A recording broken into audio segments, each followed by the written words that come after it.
Hello friends, welcome again in the class of physics world. और आज का हमारा टॉपिक है इलेक्ट्रिक फ्लक्स। तो स्टूडेंट्स, आज का जो टॉपिक है काफी इंटरेस्टिंग टॉपिक है, साथ ही साथ एक इम्पोर्टेंट टॉपिक है। इम्पोर्टेंट टॉपिक इसलिए कि आपने सुना होगा कि इस चैप्टर का जो इम्पोर्टेंट टॉपिक में से एक है गॉस थ्योरम, और गॉस थ्योरम इसी इलेक्ट्रिक फ्लक्स के प्रिंसिपल पर वर्क करता है। तो अगर आपको गॉस थ्योरम समझनी है तो उस गॉस थ्योरम को समझने से पहले आपको इलेक्ट्रिक फ्लक्स को अच्छे से समझना होगा। अगर आपने इलेक्ट्रिक फ्लक्स को अच्छे से समझ लिया तो गॉस थ्योरम आपको बहुत ही इजीली समझ में आ जाएगी।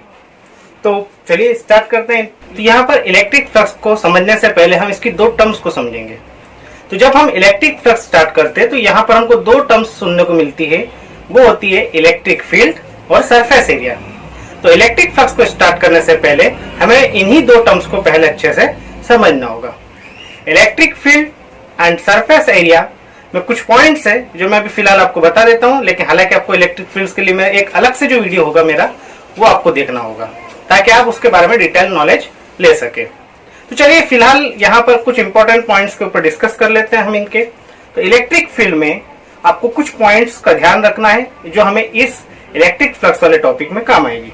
तो नंबर 1, इलेक्ट्रिक फील्ड की डायरेक्शन। इलेक्ट्रिक फील्ड की जो डायरेक्शन होती है वो always positive charge to negative charge होती है। तो ये होगी बात इलेक्ट्रिक फील्ड की डायरेक्शन के बारे में।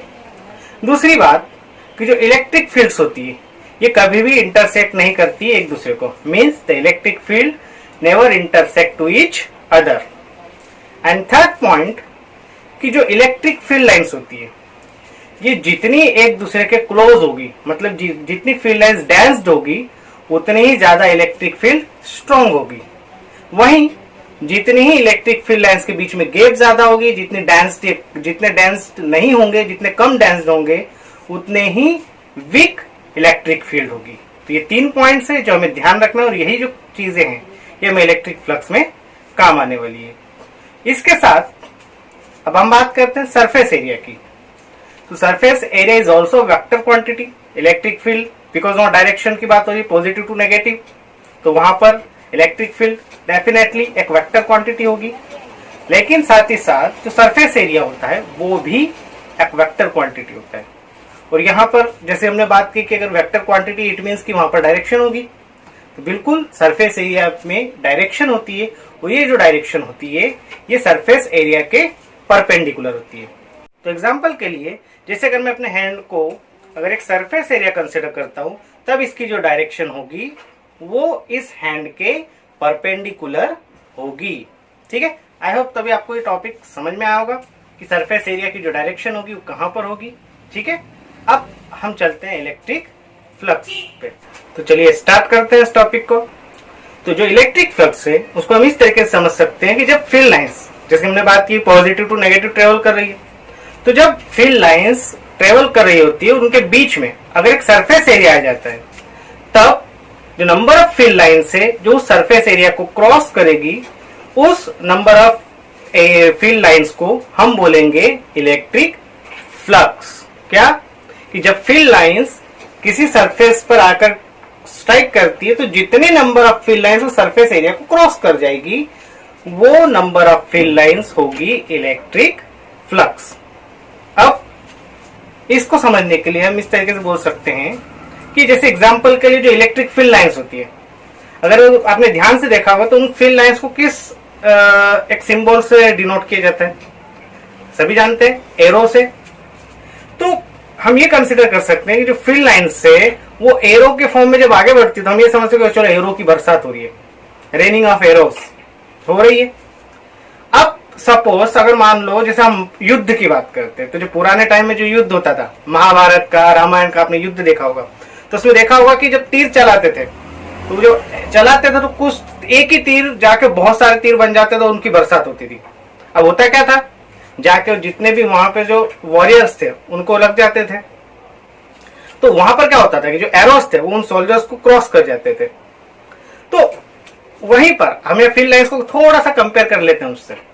तो यहाँ पर हम क्या देखते हैं कि जो एरोज है, फील्ड लाइंस की जो एरोज है उसको हम क्या करते हैं, रामायण महाभारत के तीर समझ लेते हैं। ठीक है, एक फर्क हमसे अच्छे समझने के लिए तो हम उनको एरोस क्या समझते हैं, रामायण महाभारत के तीर चल रहे हैं बहुत सारे।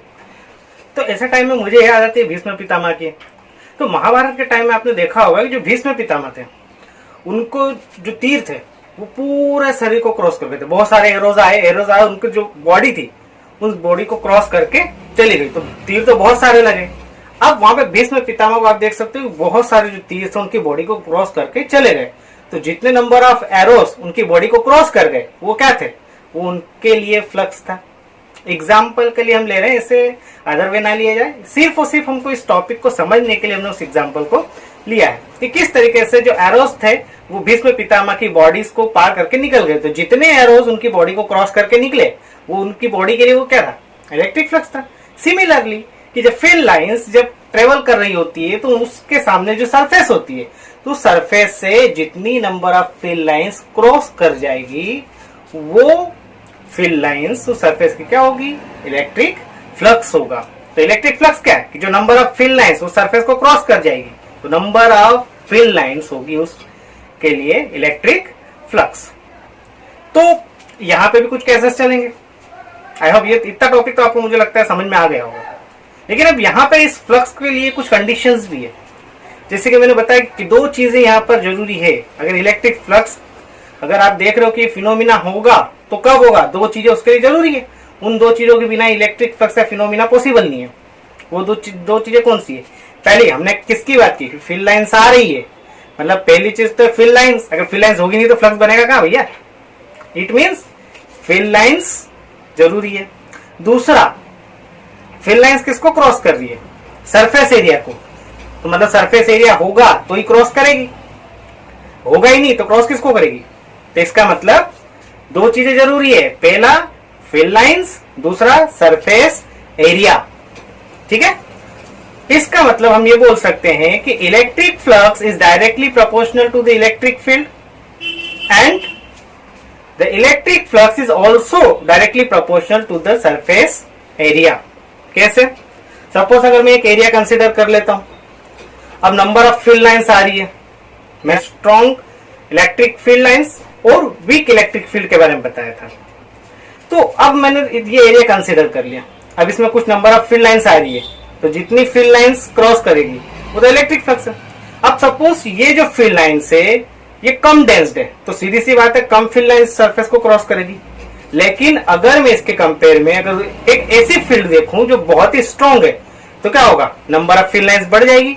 अब जब ज्यादा number of field lines surface पर आएगी तो सीधी सी बात है ज्यादा number of field lines surface को क्रॉस करेगी, तो क्या होगा, फ्लक्स बढ़ेगा। तो इसका मतलब क्या है, सीधी सी बात है कि जो इलेक्ट्रिक फ्लक्स डायरेक्टली प्रोपोर्शनल होगा इलेक्ट्रिक फील्ड के। साथ ही साथ अब मैं बात करता हूं इलेक्ट्रिक फील्ड को कांस्टेंट कर दो, भले कोई सी भी डेंसिटी की इलेक्ट्रिक फील्ड है कांस्टेंट उतनी ही रहना है। अब मैं क्या करता हूं, सरफेस एरिया बढ़ा दूंगा, तो सीधी सी बात है जितना सरफेस एरिया बढ़ेगा उतनी ज्यादा फील्ड लाइंस क्रॉस करेगी। तो यहां पर क्या हुआ कि फील्ड लाइन जो फील्ड लाइंस थी, नंबर ऑफ फील्ड लाइंस थी वो बढ़ रही थी, तब भी इलेक्ट्रिक फ्लक्स बढ़ रहा था।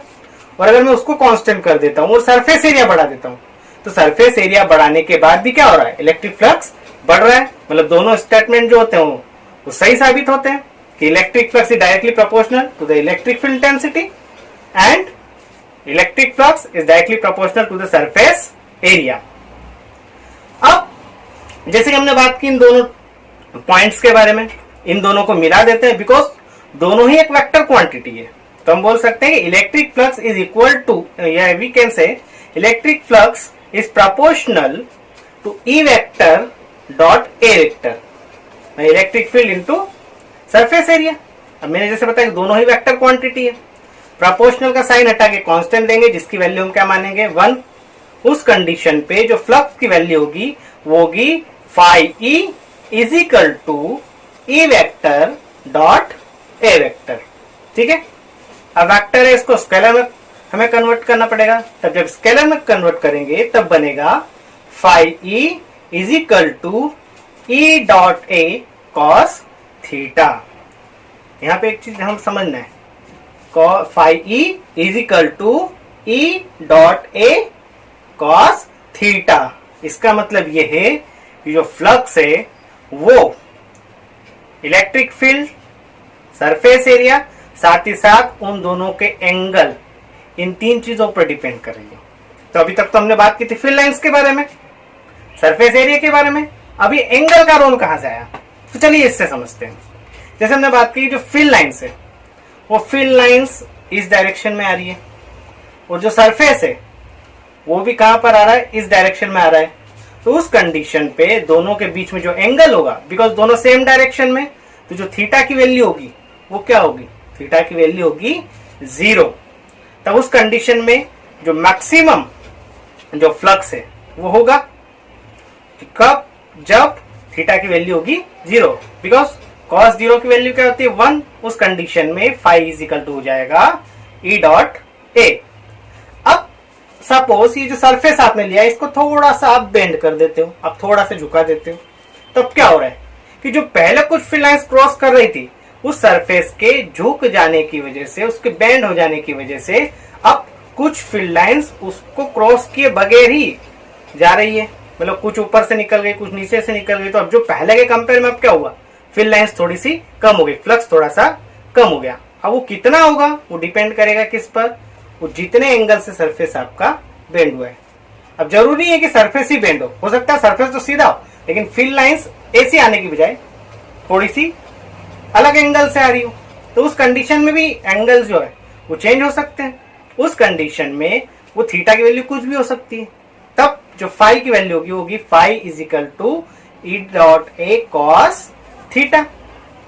लेकिन अब हम क्या करें, फ्लक्स जो सरफेस था उसको पूरा लेटा दो, पूरा लेटा दिया।